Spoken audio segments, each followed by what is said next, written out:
लीजिए हाजिर हूँ एक बार फिर से हर शाम 7 बजे की तरह देश और दुनिया की तमाम खबरें लेकर। नमस्कार दोस्तों, आप सभी का स्वागत है हमारे चैनल पर। तो जल्दी से इस चैनल को सब्सक्राइब कर लीजिए ताकि आप कोई भी खबर कभी भी मिस ना करें। तो आइए एक नजर डालते हैं 4 अप्रैल की तमाम खबरों पर। लॉकडाउन 14 अप्रैल से आगे बढ़ाने की अटकलों के बीच ऐसी खबर सामने आई है जो सीधा इशारा कर रही है कि लॉकडाउन 30 अप्रैल तक बढ़ा दिया जाएगा। सरकारी उड्डयन कंपनी एयर इंडिया ने सभी घरेलू और अंतर्राष्ट्रीय उड़ानों की बुकिंग को 30 अप्रैल तक बंद कर दिया है। शुक्रवार को एयर इंडिया ने कहा कि सभी घरेलू और अंतर्राष्ट्रीय उड़ानों के लिए बुकिंग 30 अप्रैल तक बंद रहेगी। यह शायद इसी ओर इशारा कर रही है कि लॉकडाउन अब 14 अप्रैल तक नहीं 30 अप्रैल तक रहेगा। कोरोना वायरस के संक्रमण के बचाव के लिए लोग प्रधानमंत्री नरेंद्र मोदी के द्वारा शुरू किए गए पीएम केयर्स में आर्थिक सहयोग दे रहे हैं, लेकिन साइबर अपराधियों ने इसी से मिलती जुलती आईडी बनाकर धोखाधड़ी शुरू कर दी है। इसकी जानकारी साइबर ठगों का शिकार हुए कुछ लोगों ने भारतीय स्टेट बैंक और दिल्ली की साइबर सेल से अधिकारियों से की। केंद्र सरकार के द्वारा बनाई गई यूपीआई आईडी pmcares@SBI है। आप कहीं और दान ना करें। कोरोना वायरस का टेस्ट करने वाली रैपिड किट जल्द ही भारत आने वाली है। इस किट को अमेरिका की अबॉट कंपनी बनाती है। ये किट भारत में अप्रैल के तीसरे हफ्ते में आएगी। रिपोर्ट्स की माने तो देश में ये 18 अप्रैल तक उपलब्ध हो जाएगी। अबॉट की इस टेस्टिंग किट से सिर्फ 5 मिनट में ही कोरोना पॉजिटिव केस की जानकारी मिल जाएगी। वहीं कोरोना नेगेटिव बताने में इस किट को 13 मिनट लगेंगे। कोरोना महामारी से देश में संकट बढ़ता ही जा रहा है। अब तक 2900 से ज्यादा लोग कोरोना पॉजिटिव पाए गए हैं, जबकि 77 लोगों की मौत हो गई है। नोएडा में कोरोना के 5 नए मामले सामने आए हैं, जबकि गाजियाबाद में एक महिला कोरोना संक्रमित पाई गई। वहीं तमिलनाडु, राजस्थान, मध्य प्रदेश और तेलंगाना में आज एक मौत हुई। कोरोना वायरस के कहर से पूरी दुनिया त्राहिमाम कर रही है। दुनिया का सबसे शक्तिशाली देश अमेरिका इस वायरस के आगे घुटने टेक चुका है। यह स्थिति बद से बदतर होती जा रही है। जॉन हॉपकिंस यूनिवर्सिटी के मुताबिक अमेरिका में 2,77,000 से ज्यादा संक्रमित मरीज हैं। अमेरिका में 2,77,000 से ज्यादा मरीज है, जबकि 7,000 से ज्यादा लोगों की मौत हो चुकी है। अमेरिका में गुरुवार और शुक्रवार के बीच कोविड-19 संक्रमण के कारण 1480 लोगों की मौत हो गई और ये महामारी फैलने के बाद दुनिया की किसी भी देश में 24 घंटों में मृतकों की सबसे ज्यादा संख्या है।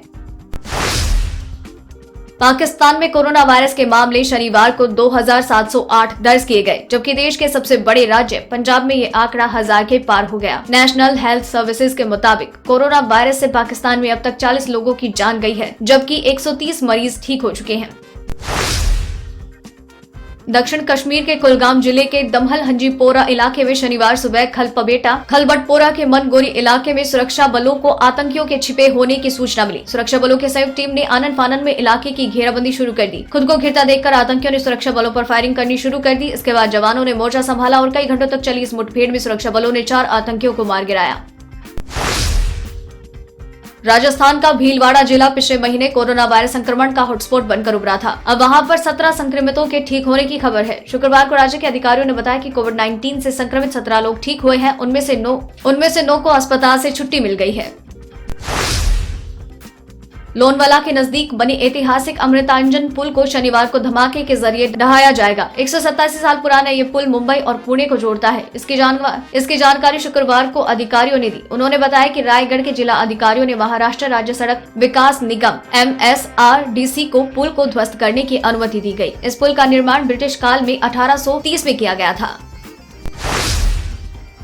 अमेरिका के राष्ट्रपति डोनाल्ड ट्रंप ने सभी देशवासियों को कोरोना वायरस से लड़ने के लिए जन स्वास्थ्य उपाय के तौर पर स्वेच्छा से गैर चिकित्सीय मास्क का इस्तेमाल करने का सुझाव दिया है। अमेरिका के रोग नियंत्रण और रोकथाम केंद्र CDC का हवाला देते हुए ट्रंप ने लोगों से स्कार्फ या फिर घर पर बने कपड़े के मास्क से चेहरा ढकने और चिकित्सा वाले मास्क स्वास्थ्य कर्मियों के लिए छोड़ने का अनुरोध किया।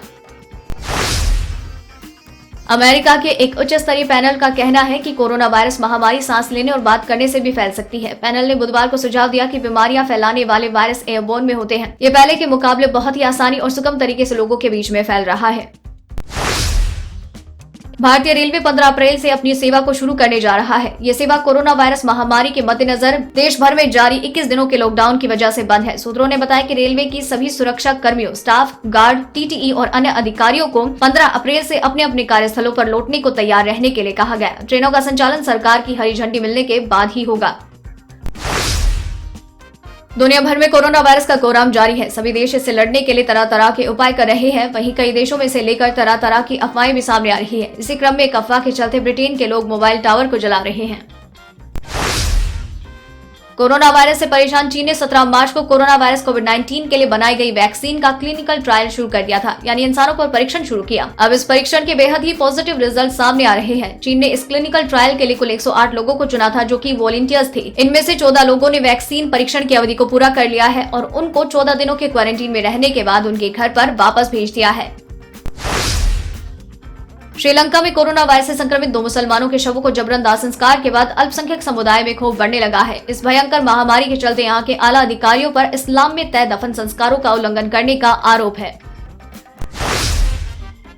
पीएम मोदी ने राष्ट्र के नाम पर जारी वीडियो संदेश में 5 अप्रैल की रात 9:09 तक लाइट बंद करके आह्वान करने को कहा। पीएम ने इस दौरान दीपक, टॉर्च और मोबाइल की फ्लैश लाइट जलाने की अपील की। कोरोना वायरस के खिलाफ लड़ाई में एकजुटता प्रदर्शित करने के लिए पीएम की ओर से किए गए इस आह्वान ने पावर ग्रिड को अलर्ट मोड पर डाल दिया है। पीएम के इस आह्वान से पावर ग्रिड पर फेल होने वाले ब्लैक आउट का खतरा मंडराने लगा है।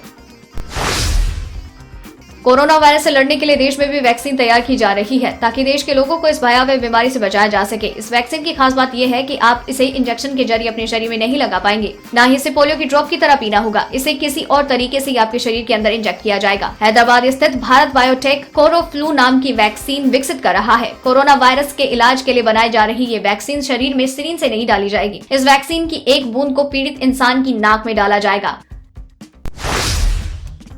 WHO के विशेष दूत डॉक्टर डेविड नाबरो, उनका कहना है कि भारत में लॉकडाउन को जल्दी लागू करना एक दूर की सोच थी, साथ ही ये सरकार का साहसिक फैसला था। WHO की तरफ से बार बार ये कहा जा रहा था कि मास्क पहनना हर किसी के लिए जरूरी नहीं है और इसका इस्तेमाल सिर्फ वो लोग करें जिन्हें सर्दी जुकाम है। लेकिन शुक्रवार को अमेरिका ने एडवाइजरी जारी की है कि अब हर किसी को मास्क पहनना जरूरी है। इसी बीच चीन के एक शीर्ष वैज्ञानिक ने चेतावनी दी कि बिना मास्क पहनकर निकलना खतरे से खाली नहीं। महाराष्ट्र नवनिर्माण सेना के अध्यक्ष राज ठाकरे ने एक भड़काऊ बयान दिया है। उन्होंने कहा कि जो लोग इस वक्त मरकज जैसे समारोह में हिस्सा ले रहे हैं, उन्हें गोली मारी जानी चाहिए। राज ठाकरे ने कहा कि मरकज में शामिल होने वाले लोगों का इलाज क्यों किया जा रहा है। तो इन सारी खबरों के साथ आपको किस खबर के बारे में क्या है कहना, क्या है आपकी राय, प्लीज शेयर कीजिएगा। साथ ही साथ अगर आपने इस वीडियो को पूरा देखा है तो प्लीज आप अपना नाम नीचे कमेंट सेक्शन में जरूर लिख दीजिएगा, ताकि हमें पता चल सके कि आपने वीडियो को पूरा देखा है। अगर आपको खबरें अच्छी लग रही हैं, आप इन्हें पसंद कर रहे हैं, प्लीज कमेंट बॉक्स में लिखकर हमें जरूर बताएं। अगर आपको खबरें अच्छी लग रही हैं या फिर कोई सजेशन है तो आप हमें वो बता सकते हैं। और हाँ, आपको ये टॉप 20 खबरें हर शाम 7 बजे यूं ही मिलती रहेंगी और हम हर रोज आपके लिए खबर लेकर हाजिर रहेंगे। फिर मिलते हैं कल, तब तक के लिए धन्यवाद।